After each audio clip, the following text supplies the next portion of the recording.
Match number 51 IPL 2024లో match number 51 అనేది Mumbai Indians versus Kolkata Knight Riders మధ్య జరిగినటువంటి మ్యాచ్లో కోల్కతా నైట్ రైడర్స్ గెలుపొందారు. ముంబై ఇండియన్స్ టాస్ గెలిచి బౌలింగ్ ఎంచుకుంది. బ్యాటింగ్కి దిగినటువంటి కోల్కతా నైట్ రైడర్స్ వెంకటేష్ అయ్యర్ 52 బంతుల్లో 70 పరుగులు చేశారు. మనీష్ పాండే 31 బంతుల్లో 42 పరుగులు చేశారు. 19.5 ఓవర్లోనే 169 పరుగులకే ఆల్అవుట్ అయ్యారు. ఇక ముంబై ఇండియన్స్ బౌలింగ్ విషయానికి వచ్చేసరికి బూమ్రా 3.5 ఓవర్లో 18 పరుగులు ఇచ్చి 3 వికెట్లు తీసుకోవడం జరిగింది. నువాన్ తుషారా 4 ఓవర్లు వేసి 42 పరుగులు ఇచ్చి 3 వికెట్లు తీసుకోవడం జరిగింది.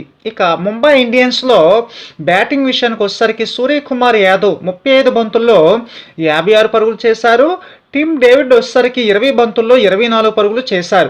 18.5 ఓవర్లోనే 145 పరుగులకే ఆల్అవుట్ అయ్యి మ్యాచ్ ఓడిపోవడం జరిగింది ముంబై ఇండియన్స్. ఇక నైట్ రైడర్స్ బౌలింగ్ విషయానికి వచ్చేసరికి మిచెల్ స్టార్క్ వచ్చేసరికి 3.5 ఓవర్లో 33 పరుగులు ఇచ్చి 4 వికెట్లు తీసుకోవడం జరిగింది.